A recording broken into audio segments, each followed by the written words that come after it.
Good morning, ladies and gentlemen, and thank you for standing by. My name is Abby, and I will be your conference operator today. At this time, I would like to welcome everyone to the Saia Inc. Second Quarter 2024 Earnings Conference Call. All lines have been placed on mute to prevent any background noise, and after the speaker's remarks, there will be a question-and-answer session. If you would like to ask a question during that time, simply press the star key followed by the number 1 on your telephone keypad. If you would like to withdraw your question, press star 1 a second time. Thank you, and I would now like to turn the conference over to Mr. Matt Batteh, Executive Vice President and Chief Financial Officer. You may begin. Thank you, Abby. Good morning, everyone. Welcome to Saia's Second Quarter 2024 Conference Call. With me for today's call is Saia's President and Chief Executive Officer, Fritz Holzgrefe. Before we begin, you should know that during this call we may make some forward-looking statements within the meaning of the Private Securities Litigation Reform Act of 1995. These forward-looking statements and all other statements that might be made on this call that are not historical facts are subject to a number of risks and uncertainties, and actual results may differ materially. We refer you to our press release and our SEC filings for more information on the exact risk factors that could cause actual results to differ. I will now turn the call over to Fritz for some opening comments. Good morning, and thank you for joining us to discuss Saia's second quarter results. While underlying macro trends remain tepid in our view, our year-over-year results in the second quarter continue to reflect the growth experienced since last summer. In the quarter, we averaged approximately 36,400 shipments per day compared to approximately 31,000 per day last year, an increase of 18%. During the quarter, we opened 6 new terminals and relocated 2 others, continue to execute our long-term strategy of improving our service and value proposition to the customer. While we were experiencing the impact of costs related to opening these new and relocated terminals, we continue to see the long-term value in our strategy of building density and positioning ourselves to better serve our customers. The opening of our 4th terminal in the Dallas Metroplex helps further build density in the market and is strategically positioned near some of our core customers. We've already seen the positive impact of this new facility as the proximity to key customers has allowed us to provide unique solutions.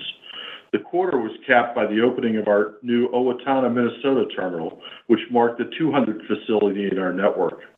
Relocations are also an important part of the story, as these relocated terminals often offer us multiple benefits, including a more strategic position in the market and added capacity to better serve new and existing customers. During the quarter, we relocated our Laredo, Texas facility, which results in a significant upgrade to our capacity in one of the most important freight corridors into the country.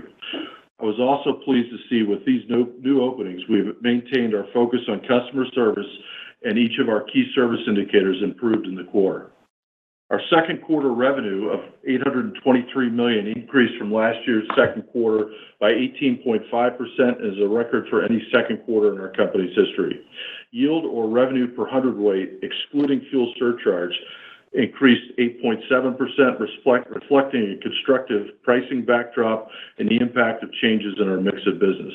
Revenue per shipment, excluding fuel surcharge, increased 1% despite a headwind from weight per shipment, which was down 7.1% in the quarter, and length of haul, which was also down modestly. Operating income of $137.6 million was 14.4% above 2023. Our second quarter operating ratio of 83.3 deteriorated 60 basis points from last year's 82.7. The results were impacted by the following. Post last summer's industry disruption, we've described the ongoing changes in freight mix and patterns as we see the market adjust to absorb this disruption. Q2 is typically the industry's strongest quarter and the first peak quarter since last summer's events. Over the last 12-month period, we've focused on successfully building our network. As we review our growth to date, we see proportionally more national account and retail-related freight with a shorter length of haul in 1- and 2-day markets. These customers value our emerging network and consistent high service levels. However, the freight characteristics are notably different than we have traditionally seen. We've seen this profile of freight seasonally increase from Q1 to a larger relative proportion of our business compared to our historical mix. At the same time, we did not see the same seasonal increase in our traditional industrial freight. We estimate that this mix impact created a margin headwind for the quarter of roughly 150 to 200 basis points compared to last year. The margin headwinds created by the characteristic of the onboarded freight only further emphasize our pricing initiatives and mix management focus as seen in our contractual renewals, which remain strong at 8.4%. We're very pleased with the progress of our new terminal openings. Customer acceptance has been high, and we've seen early success in all our new facilities. However, as we've discussed previously, new terminals are investments that require extensive recruiting, onboarding, and training to achieve success. The new facilities that we've opened in the last 3 years collectively operated at approximately 95 OR and have been impacted by the mix of business trends that we've seen for our overall portfolio. The terminals opened in Q2 operated a loss in total, but much like the facilities that we've opened 2 and 3 years ago, we expect to see continued progress in the overall performance. While our expectations for these facilities was for them to be neutral in the period, our increased investments in onboarding and training led to these facilities being at a headwind in the quarter. However, the value of the expanding network can really be seen in the terminals that have been open longer than 3 years, as they operated at roughly 82.2 OR in the Q2, despite the unfavorable mix of business. While incurring costs ahead of terminal openings and subsequent revenue generations is typical, we have doubled down on our efforts to enhance our customer value proposition. We've enhanced the training requirements for our team members in both new and legacy terminals, which is critical to building the Saia culture in each market. In total, this investment in new facilities less than 3 years old created roughly 130 basis point headwind for the quarter compared to last year. Our teams are committed to accomplishing our growth strategy with an eye on always putting the customer first. Our customer first initiatives have been the cornerstone of our success over the last several years, and we saw that focus at the forefront of the new openings and relocations during the Q2. I'll now turn the call over to Matt for more details about our Q2 results. Thanks, Fritz. As mentioned, Q2 revenue increased by $128.6 million to $823.2 million.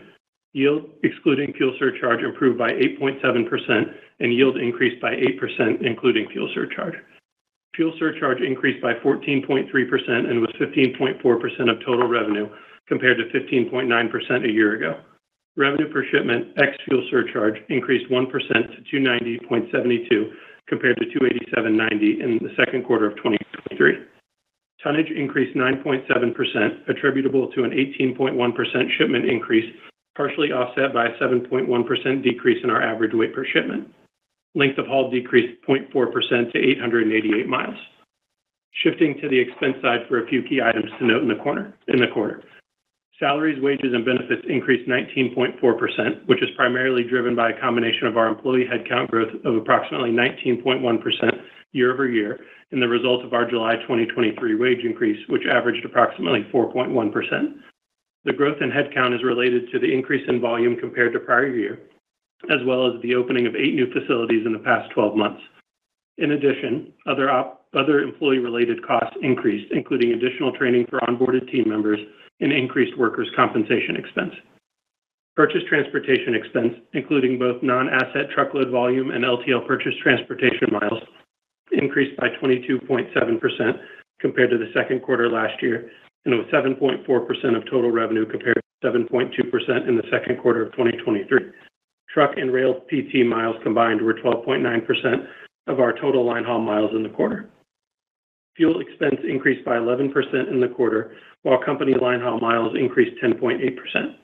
The fuel expense was a result of increased shipments, which was partially offset by the decreased cost of diesel fuel compared to the prior year. Claims and insurance expense increased by 11% year-over-year and was up 8%, or $1.4 million, sequentially from the Q1 of 2024. The increase compared to the Q2 of 2023 was primarily due to increased claims activity and development of open cases. Depreciation expense of $52.5 million in the quarter was 17.6% higher year-over-year, primarily due to ongoing investments in revenue equipment, real estate, and technology. Total operating expenses increased by 19.4% in the quarter, and with the year-over-year revenue increase of 18.5%, our operating ratio deteriorated to 83.3 compared to 82.7 a year ago. Despite the headwinds from costs associated with new openings, training, and mix of business shifts, I was pleased to see our team execute from a cost and efficiency perspective. Cost per shipment was up 1.1% year-over-year and down 2.5% sequentially from Q1, highlighting the hard work of our teams in a challenging environment. Our tax rate for the second quarter was 24.4%, compared to 24.7% in the second quarter last year, and our diluted earnings per share were $3.83, compared to $3.42 in the second quarter a year ago. I will now turn the call back over to Fritz for some closing comments. Thanks, Matt. As we continue to celebrate our 100th year in business, I was pleased with our ability to demonstrate our customer-first approach to both new and existing customers in our recently opened terminals and across the network. Every new opening is an opportunity to better position ourselves to provide further value to our existing customers and develop relationships with new customers. At this point, it is critically important that we maintain focus on Saia's core objectives. Our team is focused on the customer and a long-term value opportunity to provide an industry-leading service. This focus requires an investment in our people, which is core to the strategy. The facility footprint that we're adding and expanding is not an investment in Q2 or, frankly, in 2024. These are investments that we expect will create value for our customers and shareholders for years to come. While the new terminals are drag on margins in the near term, these investments in service and capacity are critical to creating long-term value for both customers and shareholders. While the costs associated with the new openings are more pronounced in some of the smaller and less dense markets, having a comparable footprint to our peers is critical to our overall value proposition. Every new opening moves us closer to the customer and provides us an opportunity to better support their success while creating long-term value in our core business. While the macro backdrop remains uncertain, we believe our operating trends support the continued execution of our long-term growth strategy. Earlier this week, we opened facilities in Stockton, California, and Davenport, Iowa, further expanding our coverage and service offerings. Our terminal opening calendar remains robust for the remainder of the year, and we'll open an additional 9 new facilities in Q3 and potentially up to another 4 in Q4. We began our organic expansion journey in 2017 and have added 50 facilities to date while creating value for our customers and our shareholders alike. As we continue to invest in our network and expand our footprint to better serve our customers, we anticipate capital expenditures for 2024 to be approximately $1 billion. We remain focused on measuring our performance for customers and onboarding team members that will reinforce our great culture as we continue to execute our growth strategy. We're now ready to open the line for questions, operator. Thank you. And we will now begin the question and answer session. If you have dialed in and would like to ask a question, please press star 1 on your telephone keypad to raise your hand and join the queue. If you would like to withdraw your question, simply press star 1 a second time. If you are called upon to ask your question and are listening via speakerphone on your device, please pick up your handset and ensure that your phone is not on mute when asking your question. To be able to take as many questions as possible, we do ask that you please limit yourself to 1 question and 1 follow-up. And again, it is star 1 if you would like to join the queue. And your first question comes from the line of Ken Hoexter with Bank of America. Your line is open. Hey, great. Good morning. Just, as you now face tougher comps, I guess, going into the post-Yellow environment, given the mix shifts you're talking about, can you talk about your kind of thoughts on how you see sequential operating ratio play out, how you think, if you've always given kind of good targets there, how you're seeing the revenue per hundredweight, which declined from 1Q to 2Q, how that progresses, particularly given the mix shifts? Thanks, Fritz. Sure. I'll start, Ken. I mean, if you look at Q2 to Q3, historically, it deteriorates typically 150 basis points or so. I think for this year, a range of 100 to 200 basis points deterioration probably fits with the 2 facilities that we opened, plus another 9 to go in the quarter, a relocation, and all those pieces going on with the uncertain backdrop. I think that's probably a fair range. I'll let Fritz talk a little bit about the mix standpoint, but from our view in the OR range, we hope it ends on the lower end of that, but a wider range, just given everything going on, it feels appropriate. Yeah, I think it's really important to emphasize, Ken, that from Q1 to Q2, we saw an impact, from a mix of business perspective.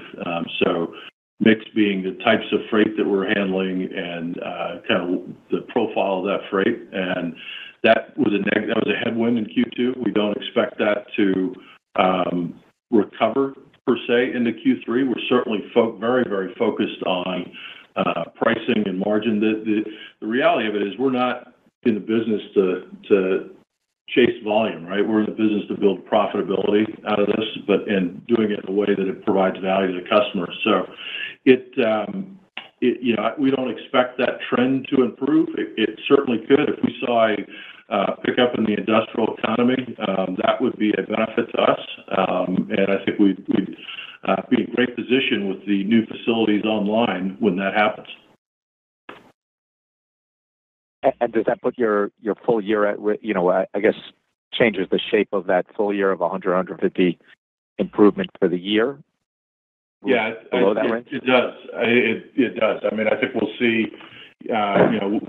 Matt gave the guide for Q3, and I think the full year number. I think we're focused on execution, get the facilities open, improve operating income year over year, and we'll be better positioned to see what this mix impact has, through the quarter and to, kind of see how Q3 unfolds. And how about on the yield side, right? Just the same discussion on sequential change and the permanence, I guess, of this mix shift. Yeah, I mean, we can continue to see a little bit of volatility in this. You heard us from the very beginning of the disruption that our view was it took a year or maybe more for all of this freight to find a more permanent home. You go through a full bid season and bid cycle with these. So our view of that remains is that we see customers moving around a little bit when we give rate increases. We're pleased with our 8.4% contractual renewal number, and those that are challenging from a mix standpoint are seeing an increase above that average. But in an environment where there may be more options, you have some customers that may try a different carrier. But we're focused on the same thing. You may see a little bit of movement in that just as we continue to work through the mix, but that's not any different than where we felt before in just the longer term view of where this finds a permanent home. Thanks for the time, Matt. Great, appreciate it. And your next question comes from the line of Daniel Imbro with Stephens. Your line is open. Yeah, hey, good morning, guys. Thanks for taking our questions. Morning. I wanted to follow up maybe on that last comment. I think we sat here 90 days ago, and the previous back half outlook implied better than normal seasonality on the OR side, just due to terminals ramping and lower startup costs. I guess what changed most materially from how you guys thought 2Q would play out that has changed the back half?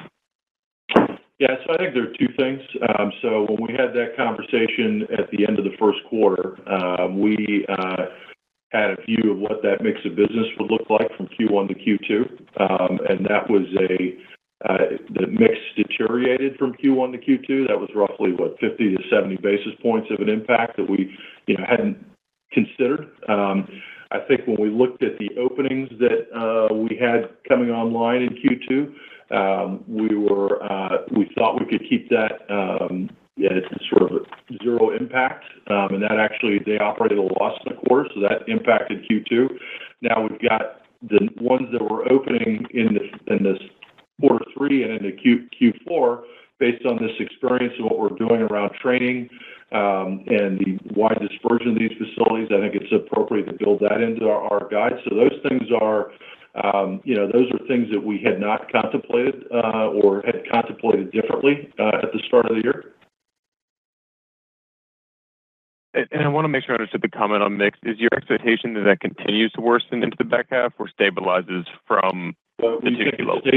We think it stays where it is right now, right? So does that mean it can change from here? Yes. This is, as we all know, this is a fluid business, right? And so the difference between the mix of business that we dealt with in quarter one had deteriorated a bit into quarter two. So the profile of that freight was a little bit different, so that could change again.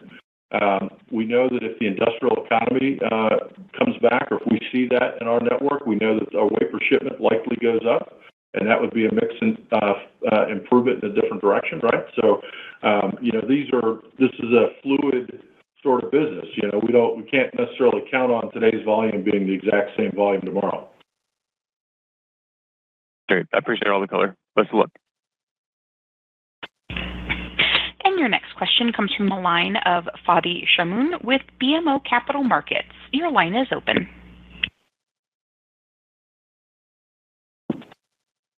Good morning. Thank you for taking my question. Fritz, I think we kind of appreciate the long-term focus and the investment in the network. But I wanted to ask you if we can reflect a little bit on the question of the freight mix entering the network.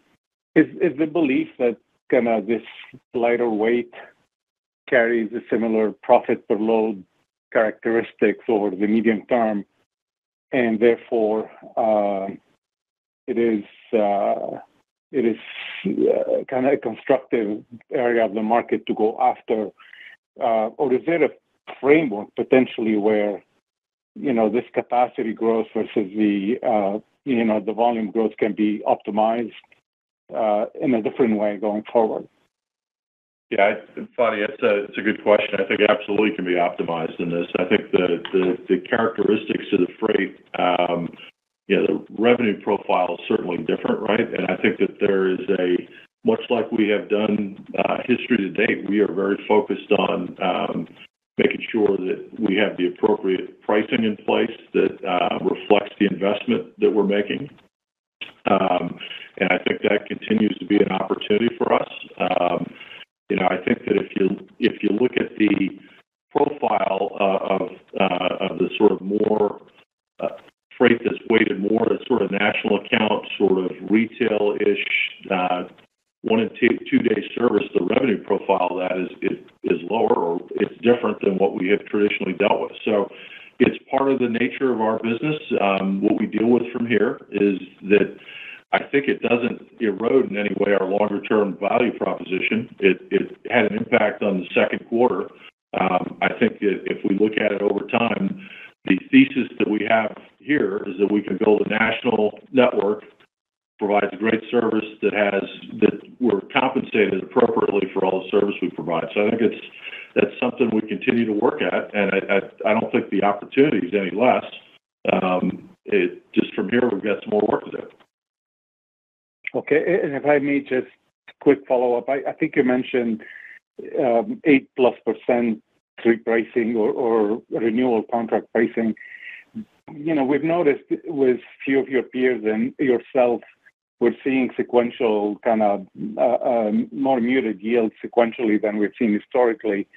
How's the pricing environment been? Is we seeing any competitive intensity in the market that kind of explains a little bit of that? Obviously, there's been a lot of capacity coming in, and the market is soft. Everybody seems to suggest that pricing continues, but the data points kind of quarter over quarter suggest that we're kind of stalling a little bit. Yeah, I think that the pricing environment is very rational. I think what you see is customers, maybe they pursue a lower cost option if there was one in the market. Somebody's got different density in a different lane. Maybe they can offer offer their cost structure, their network structure at a better rate than, say, Saia does. That could happen. They could still achieve very attractive margins doing that. You could see customers that over time, as the industry tightens up and there's a flight to who can provide sustained levels of service. I think that's a place where we see our mix of business change over time. Appreciate it. Thank you. And your next question comes from the line of Chris Wetherbee with Wells Fargo. Your line is open. Hey, thanks. Good morning. I guess I wanted to, maybe dig into the mix dynamic in the back half of the year also. I think you mentioned 9 facilities in the third quarter, but I think you're guiding the OR to something close, within range of what normal seasonality is. So is there a reason why you wouldn't see this mix dynamic continue into the third quarter or get incrementally different in the third quarter? Or do you think these new facilities that are coming online maybe have a little bit of a different customer profile? Just a point of clarity there, 9 additional facilities in the third quarter. We opened 2 already this week, so 11 total for Q3. But I think to Fritz's point a second ago, our assumption now is that it remains relatively similar, right? It could change like he talked about. There's a lot that goes into mix, right? If you're already going out to a customer's location and now you pick up an additional lane, you're driving good economies at that location. building density with that customer. So that's different maybe than a brand new one where you're going out and you're picking up one shipment. Mix can go in a lot of different ways in terms of that. So we look at it on a customer by customer basis, on a facility by facility basis.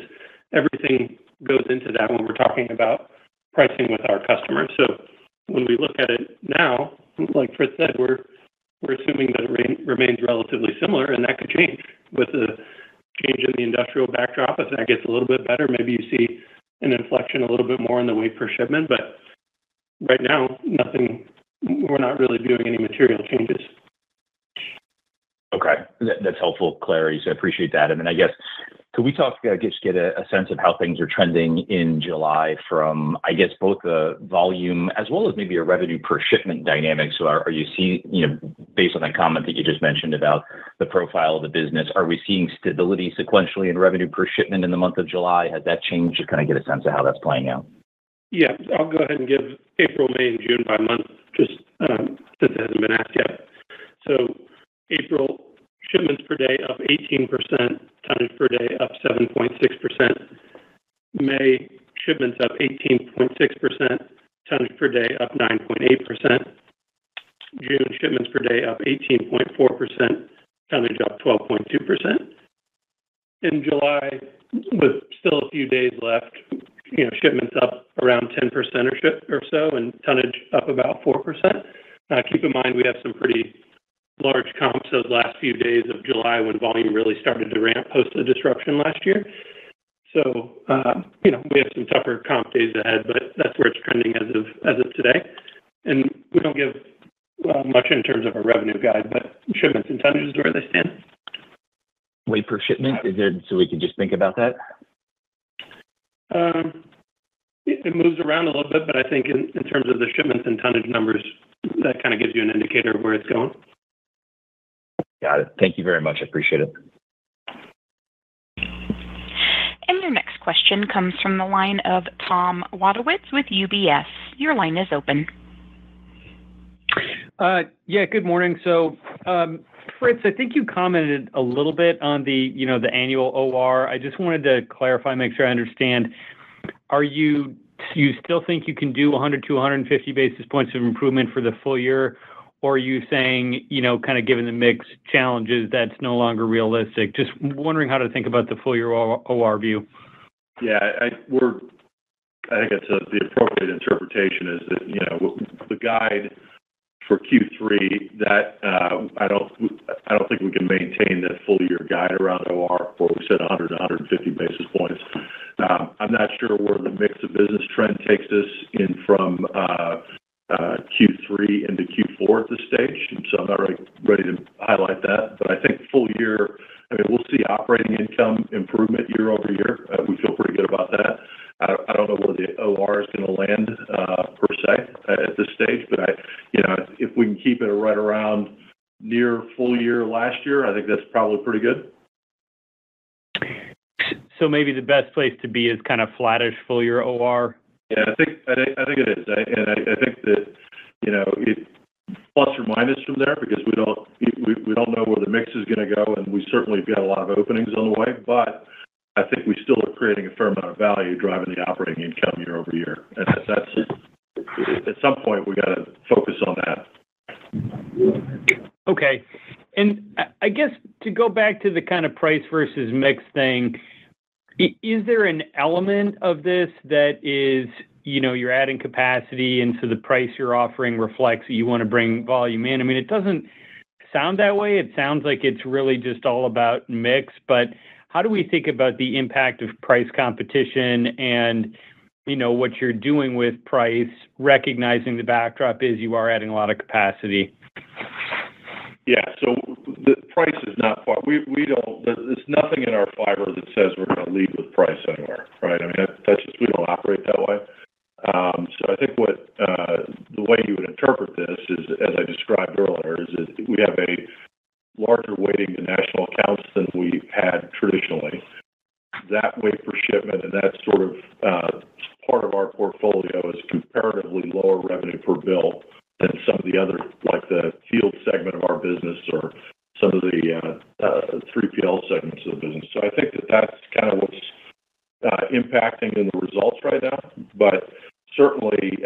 open facilities, we don't open these things to drive volume. We open these things to provide service, and service requires that we're reimbursed. Okay, so there's no change in your approach to market on price? No, absolutely not. Yeah. Okay. Thank you for the time. And your next question comes from the line of Jon Chappell with Evercore ISI. Your line is open. Thank you. Good morning. Matt, on labor and PT in aggregate, up as a percentage of revenue, 2Q versus 1Q, that's a rarity. Understand their startup costs from all the openings, but just wondering if there's any way to detail how the efficiency is evolving at the legacy network, and are there any other cost initiatives that can be pursued at the vast majority of your network while you're waiting for the industrial freight recovery to begin? Just to jump in to start before we go through the costing, we mentioned in the notes at the beginning that we operated pretty well in the legacy facilities at 82.2 OR, which we're pleased with, and that dealt with the bulk of the mix of business challenges that we saw. So that would have suggested had we had steady state sort of mix, we'd have operated right around 80, which is pretty good.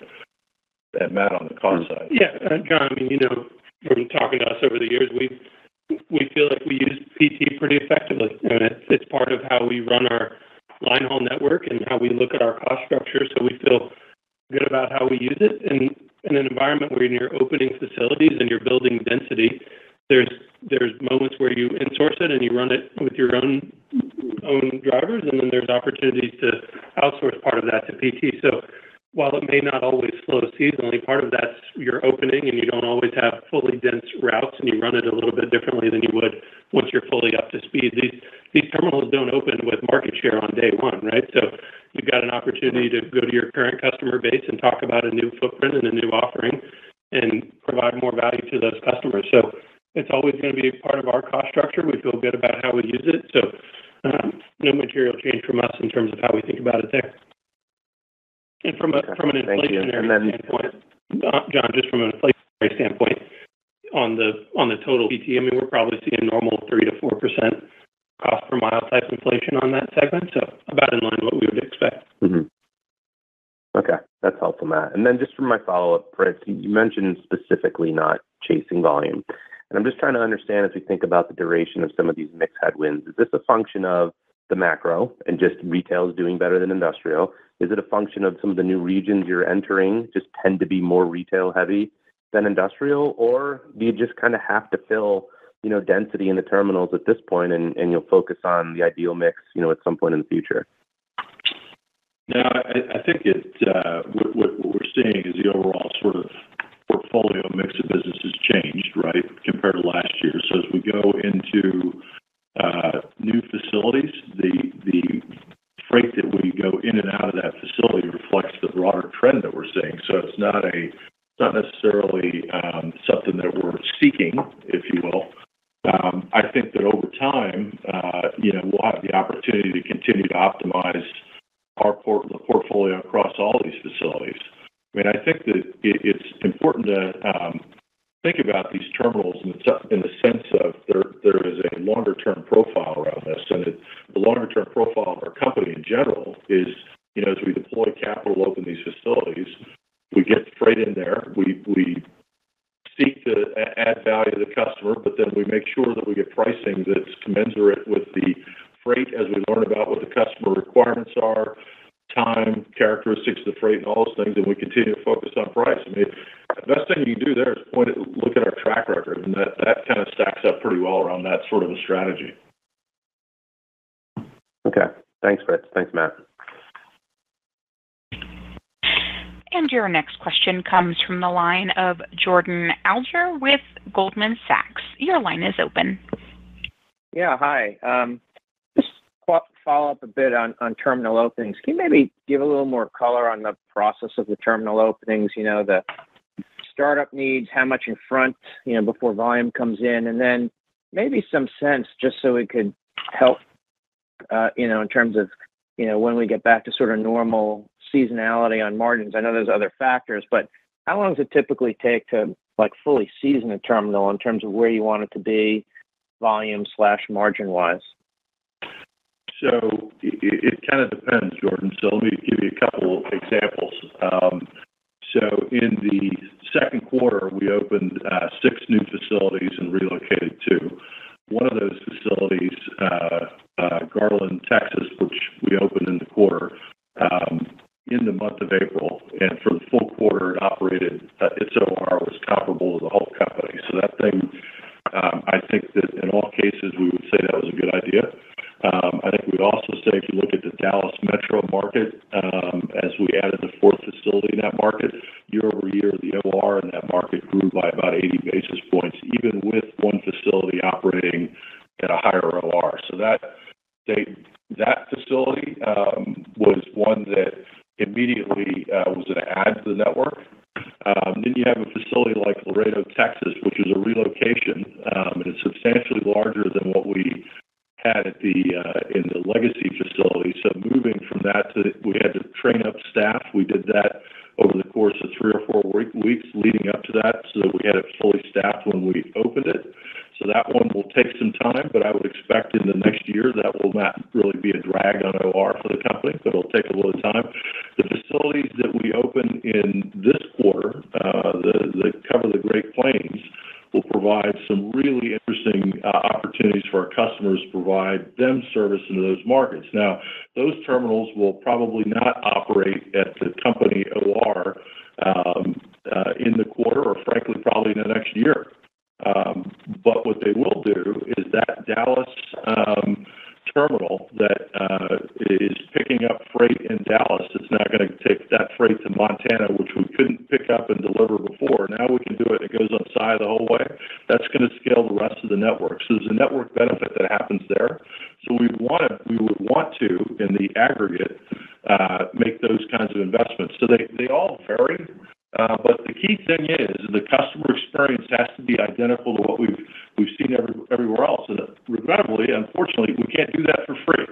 And that there's a substantial cost investment that has to be made. I know it would seem like that these would all be linear and there would not be any incremental cost or anything like that. But frankly, there is, because I think if you're going to make a long-term investment, it takes time to do that. So we've done that. It'll take some time to get those developed. There are going to be some winners in there like Garland. It's an immediate win. And there are going to be some others that could take some time. But it's all part of the total value proposition that we're pursuing.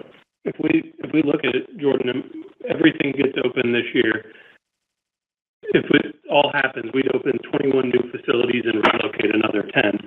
By far the most we've ever done in a year. In a challenging macro backdrop, what excites us about that is that's 21 new facilities and 10 expanded locations that when the macro gets better, we're ready to take advantage of it and do a great job for our customers. So if you're not in these markets like Fritz just talked about, you don't get that opportunity with existing customers or new customers. Those are just missed opportunities. So there's costs associated with them, but there's also a cost of not being in the market.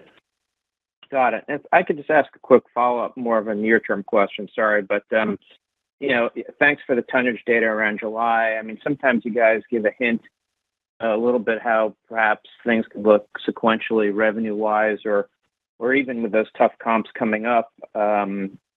Is there a way to think about that 4% year-over-year tonnage in July and directionally from there? Thank you. Not much more detailed than that.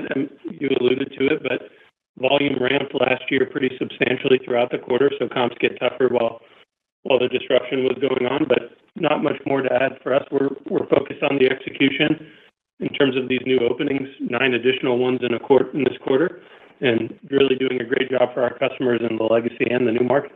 Yeah, and we're focused on continue to getting the right rates in place. You saw the contract renewals over the last several quarters.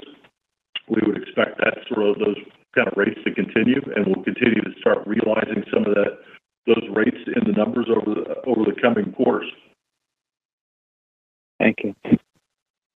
And your next question comes from the line of Ravi Shanker with Morgan Stanley. Your line is open. Thanks, morning, and thanks for all the details so far. Maybe just to kind of downshift a little bit and kind of go to a higher level, is it fair to say that this mix drag came as a surprise? Because, you seem to imply that this is fairly reflective of what customers in the new regions are like, but at the same time, kind of obviously it wasn't the guidance and such. So I'm just trying to get a sense of, do we just not have the visibility on kind of what that mix looks like until it actually comes through your facilities? And the reason I ask is because I'm trying to get a sense of how much confidence kind of we have as an industry in terms of what the price mix characteristics will be like kind of going forward, kind of just given these trends. So I think that what we should remember is that about a year ago, Yellow exited the industry, right? And we have said all year that we would expect to see, mix of business change over time as it bounces around between carriers or as customers look for the appropriate service offering for what they look for. At the same time, we saw what was going on with the industrial economy just in general, and we saw that's been pretty soft.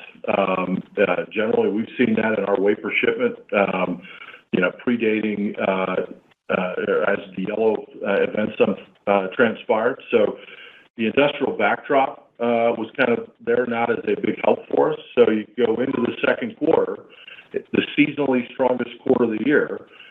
We assumed that we would see a mix of business trend that was consistent with what we saw in sort of the quarters prior to that, which best information available. As the market developed into Q2, we didn't see the industrial economy pick up. We weren't expecting it to necessarily, but we did see a pickup with our customers that are national accounts that have a retail focus. So that really value quality and service.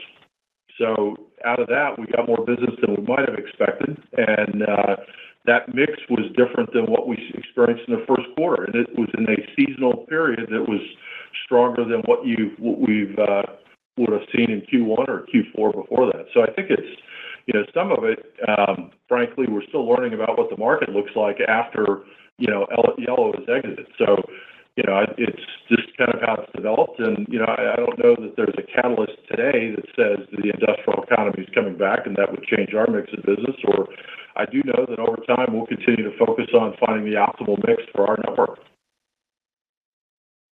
Understood. That's really helpful. And maybe as a follow-up, kind of your comments on the back half OR are very helpful. When can we expect the OR to start, materially beating the seasonality here? Is that a function of macro, and is like a certain benchmark on either tonnage growth or revenue per shipment growth that you think kind of will drive that, or do you think we need to wait until you start really lapping some of these new facility openings, and kind of when will that happen? I think there are a lot of factors that could influence that. We've opened some pretty big facilities so far, the Garland, Texas, Trenton, New Jersey, Laredo. These are all ones that we think are pretty strategic for us and that provide great value for our customers over time. I expect that those businesses to continue to improve. I expect the terminals we've opened in the last 3 years to continue to mature. And those are all an important part of growth. I mean, we think about this not necessarily at this point in time, we would expect to have XOR. We think about this in terms of we think we can grow these facilities over time, get back to the place where we're generating sort of the 100 to 200 basis points of OR improvement over time. We're going to need probably to not be in the midst of opening 21 some terminals, to be able to get past startup costs and all those sorts of things. So that probably takes us into next year. And then at that point, we're focused on long-term value creation on the facilities that will be open. I mean, the important thing is you got to open these facilities so when the economy comes back to being a more robust place, we're at a footprint that we can take advantage of. This thing scales at that point. I think we lose sight of that when we focus strictly on Q2. We don't focus on the fact that, hey, you know what, this is a long-term investment we're making in the business. And I think that's something that we get back online, as it develops and we get these facilities in a more mature place. The mix of business is helping us. Very clear. Thank you. And your next question comes from the line of Eric Morgan with Barclays. Your line is open. Hey, good morning. Thanks for taking my question. I wanted to ask one on service. I think in the release you mentioned doubling down on your quality focus, which is driving some of those training costs. So can you just give us some insight into how service has been trending, especially at the new locations? Just kind of curious if, some of these incremental costs per locations may be higher than in the past. If you're seeing, any challenges with growing a little faster than in the past, just would be curious on your comments there. Yeah, so I think I think what we really focused on is making sure we get the appropriate training in place. We'll probably have greater emphasis on that than as we've opened these facilities, because it's so important to keep these make that service consistent and such. So that's been a step up. It's been a higher rate than we have before.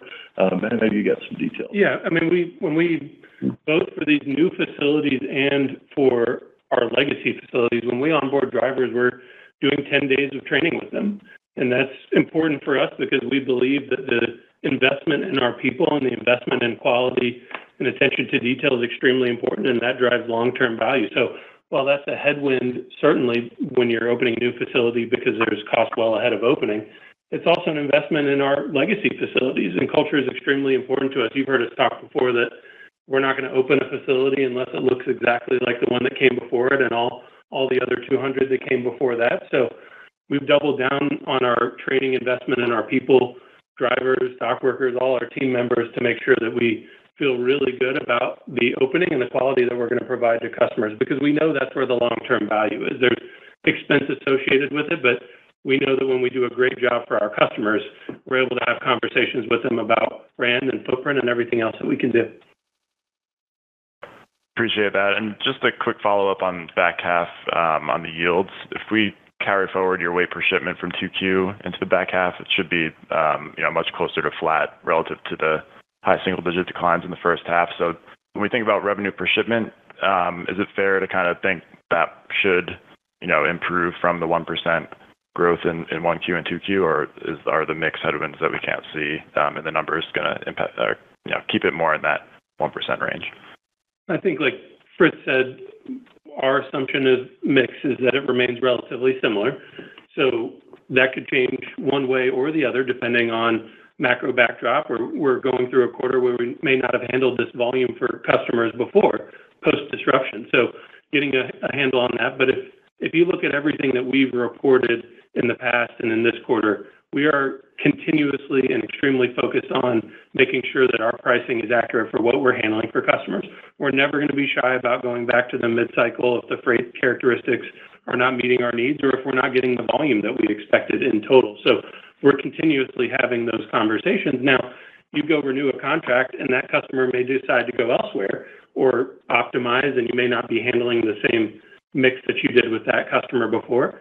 But we're always going to go back and have conversations about what our assumptions were and what we expected and make sure that we get that freight, or in some instances may have to raise the price because we're not getting what we expected. So our focus remains intently on that, and that hasn't changed.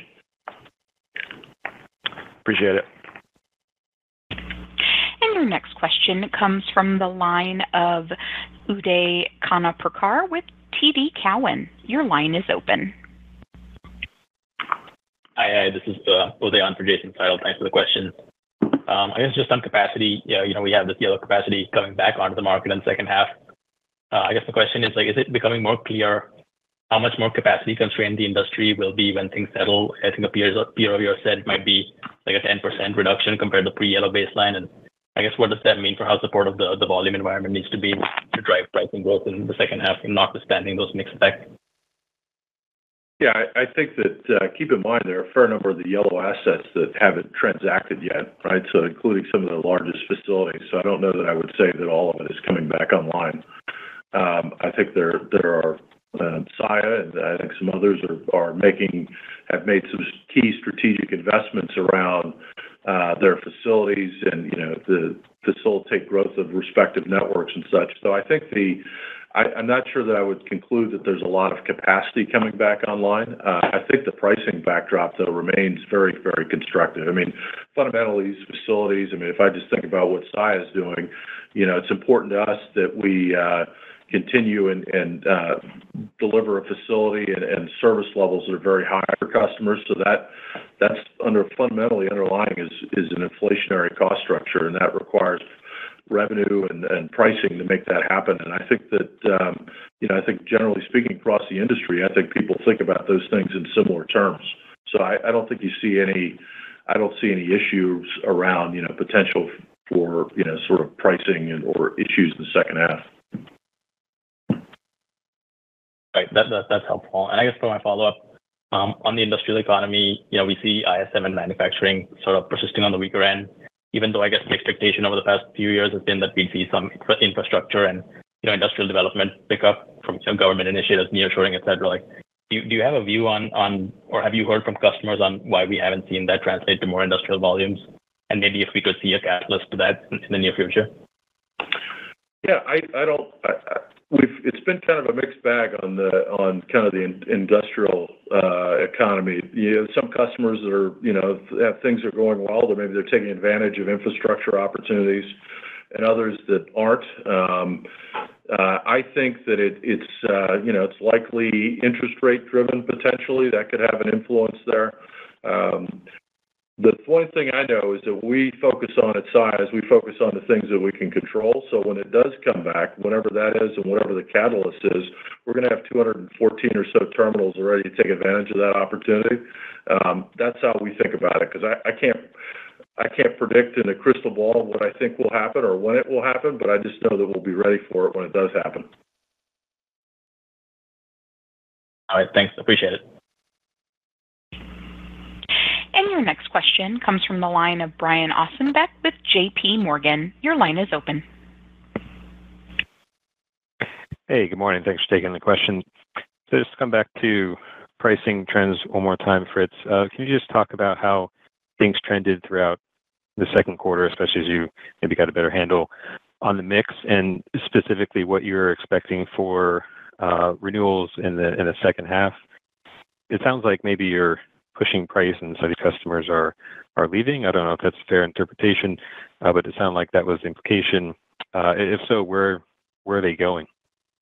Well, I think there's a couple things you have to keep in mind with contracting and pricing in this business, right? So we can go get a contractual renewal of the customer, and there's not a volume agreement that comes with that, right? So one of the things that we're intently focused on is that we put in agreements in place with the customer. We monitor that volume very closely. And as you know, if we have a new customer that comes on board and we're pleased with what the opportunity is, we monitor to see that we get the volumes that we expect that we would get. That when we developed our proposal for the customer, there were certain lanes included and such that we thought made sense, and the customer had committed to that. So the customer falls short on that, we certainly follow up with that.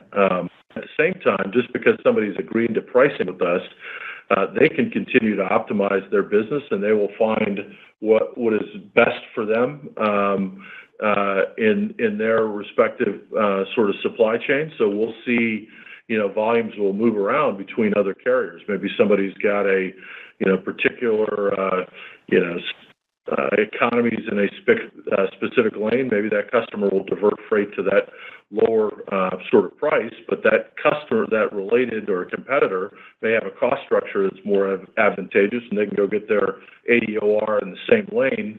But they have different densities than we do, and we don't get that opportunity. That's kind of the way the business has always gone. So it's, if you look at what we saw in the quarter, we just, like we said earlier, we saw the shift to more national account business than we had seen before, and which had maybe a little bit more of a retail orientation, and that, kind of lighter weighted shipment there, and we just got to continue to work on that mix of business and the pricing associated with it. So ultimately, is this a capacity problem? There's too much that you're trying to fill? Because I think what you said earlier is that the mix impact was primarily with the legacy. No, it's mixed impacts across the portfolio. And just to be 100% clear, we don't ever lead with price when we open up a facility. Right, that's just not part of how we do this. When we open a facility, when we open the 6 facilities in the second quarter, we were thinking about that as a 5 and 10 year sort of horizon. We're not thinking about filling it up this quarter, this year. We're thinking about, hey, this is a long-term value proposition for the customer. This is a capital investment that's got a long horizon.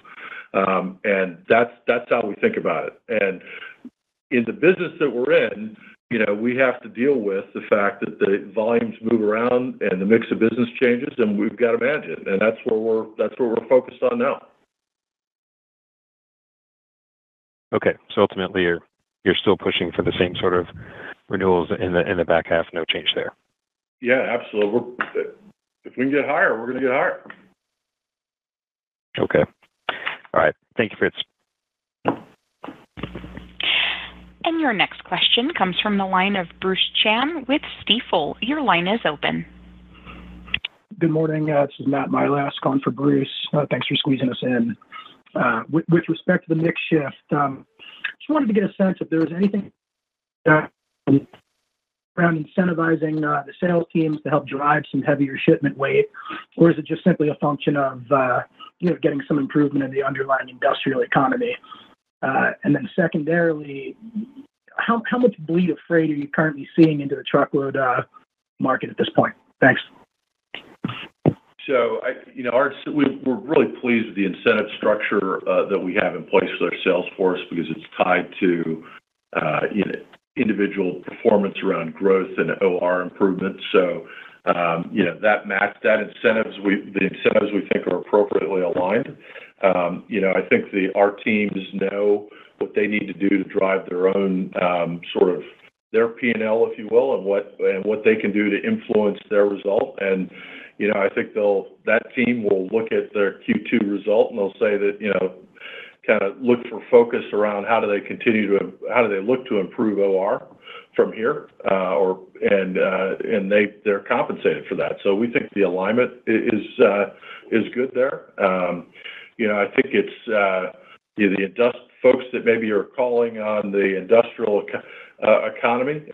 They didn't perform as well, primarily because of what they were seeing from their customers, and that will impact kind of their focus, and they'll re-energize them to go after what the available freight is. So I think it's something that is, because we feel good about those incentives, I think our teams are in place to be successful as those opportunities come, as they chase those opportunities. There was another part of that question. I want to make sure I covered what you were looking for. Yeah, thanks for that. The last part was just your color or thoughts on the degree of freight being bled into the broader full truckload. Yeah, good. Exactly. I think there is some. I think a smart, sophisticated supply chain manager is changing. In a market that we're in right now, they are probably changing their sort of supply chain, how they route freight, how they pool or distribute freight through their sort of supply chains to take advantage of what the opportunities might be. But fundamentally, the structure of this business is such that we have a pickup and delivery network, and maybe they take more of the freight on truckload and get it to one of our terminals somewhere, and our team makes the final delivery. So it's not like we've lost it. We've lost part of the sort of the performance of the service for the customer. That could be there, and that's on the margin because those truckload carriers really not set up to go make pickup and delivery stops like we are. I tell you, on the other end of the spectrum, you could see where a parcel carrier may lose a little bit to LTL as somebody consolidates parcels into an LTL shipment. I don't think that's huge either, but it's kind of what happens in an environment that we're in right now. People look to, how do you save cost, and you're not as dependent on service maybe right now, and they'll take advantage of it. Do I think it influences our results? It's on the margin. I think fundamentally what we're seeing right now is just kind of that overall changes that I've described. Great, thank you. And your next question comes from the line of Stephanie Moore with Jefferies. Your line is open. Hi, good morning. Thank you.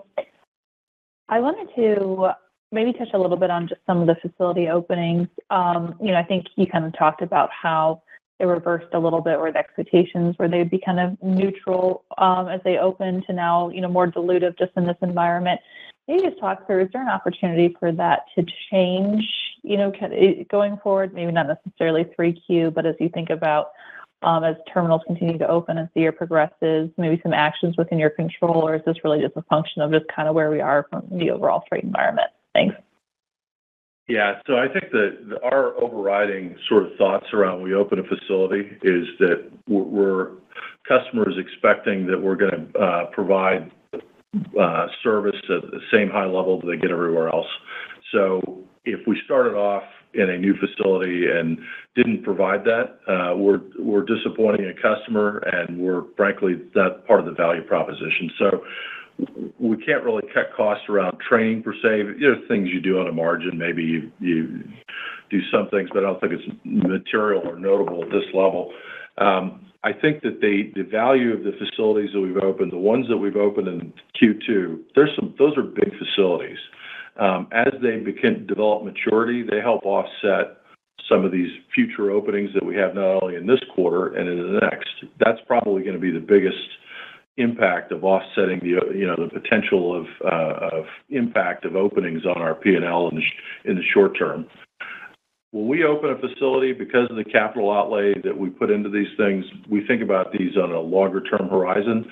Over the last 50 facilities that we've opened, we've thought about it the exact same way. And that's critically important because ultimately these are long-term assets. And if we get to the place that we're focusing on what we did in the second quarter or what the Q3 looks like, when we're trying to deliver a value to a customer, that's where I think we really erode value in the business. So we're going to continue to focus on, being smart with spending and smart with investment. If there's things that we can do to do those in a cost-optimal way, we will. But if it in any way compromises what we're doing for the customer right now, that's a value destroyer for us. Just to hit that point home, Stephanie, Chris gave the Dallas Metroplex example. We opened a few facilities in the Kansas City area last year, and the second one in Kansas City West, a big opening for us. That's been open probably a little bit more than a year now, and that facility is operating in the 70s for us. So at the beginning, there was the same exact challenges where you're training, you're onboarding, you're moving equipment, you're doing all the things that are associated with a new opening. So in the first 3 months, that certainly didn't look like that. But you fast forward a year later, and that facility is operating really well for us, and we continue to expect it to improve. So that's, again, to Fritz's point, another example. These aren't 12-month investments for us. These are 5- and 10-year investments that we're doing to strategically place ourselves to be a value proposition for the customer. Thanks. That's really helpful. And then just one quick housekeeping item for me. In terms of volumes for the third quarter, I do think there's a little bit more puts and takes this quarter versus any prior third quarter, just given the disruptions that began last year in the third quarter. So could you kind of help us frame how we should think about just month to month, whether it's seasonal pickups, tough comps because of disruptions last year, lack of seasonality? Any kind of help would be appreciated. Thank you. Yeah. As you know, the disruption when started kind of late Q2 last year, and then our volume really started to ramp if you look at the first half of July to the back half of July of 2023. So I think it really probably ramps from here in terms of what the comps look like from last year. We really started to see that, and some customers hung on until the final verdict was given, but we saw it ramp throughout Q3 last year, I think is a fair way to look at it from a disruption standpoint. Yeah, and that which would make the comps this quarter a little bit harder in the second half. That's right. But at the same time, we're going to benefit from all the things that we've opened, not only in Q2, but the ones we'll add in Q3. Understood. Thanks so much. And your final question comes from the line of Bascome Majors with Susquehanna. Your line is open. Fritz, the concern about the bearing startup costs for your expansion has been an investor question for really 7 years since you were deep in the Northeast expansion. And I think the surprise today is largely because you've gotten so good at it that people have stopped worrying about it in the way that they used to. And I'm curious if there's any learnings from the last few months. Has there been some opportunity to maybe kind of tweak the software or technology used to kind of underwrite and estimate the cost of this, or even some of the costing and technology investments you've made and really trying to price and understand the cost structure of your freight when you really bid into something new? Just thoughts on kind of opportunities for improvement there going forward and really kind of continuing your growth strategy and understanding your cost structure for the next 2, 3, 4, 5 years. Thanks. Yeah, no, that's a good question. I think the thing to remember with any kind of terminal opening is that there are a lot of factors involved with this.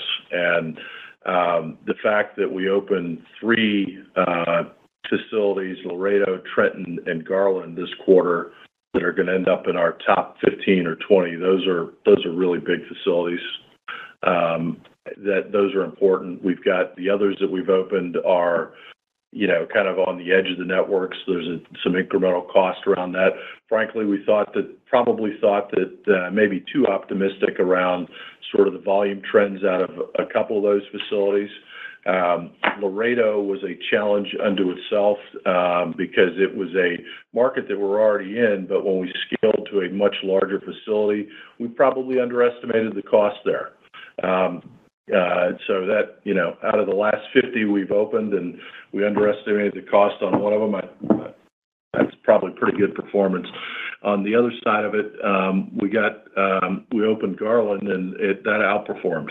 And so these things are, regrettably, when you put it into a model or a spreadsheet, there are a lot of factors that go into that. Sometimes you can't capture them all. But I do know that the fact that we have those 6 open, as we develop them over the next number of quarters, that we will all look to the value that creates both for a customer and for Saia, and that'll be the payback will happen over time, and I think we'll be real pleased with what we see.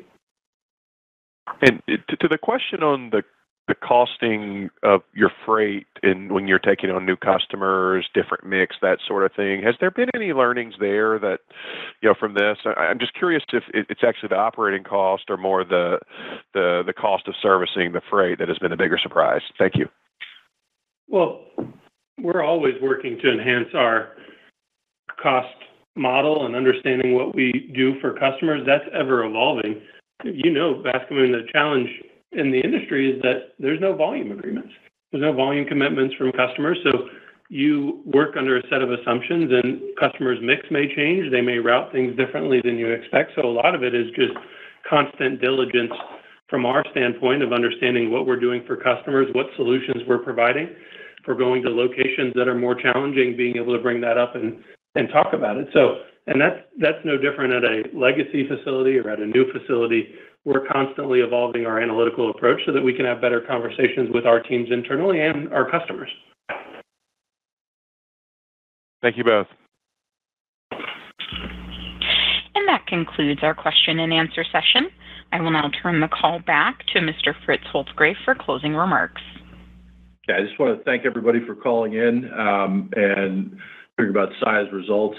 We're really excited about what the opportunities, the terminal openings that we've had in the second quarter and what they will do for not only our customers, but for our company. And then as we look forward to the unique growth opportunities we have in Q3 and Q4, there's a significant longer-term growth opportunity out there for Saia, and we're really excited about the fact that our team has done such a fantastic job taking care of the customer, and that we will, as the economy evolves, we'll be in a position to take advantage of that, and we'll have the opportunity to share those results with in next few quarters. So thank you for your time. Ladies and gentlemen, this concludes today's call, and we thank you for your participation. You may now disconnect.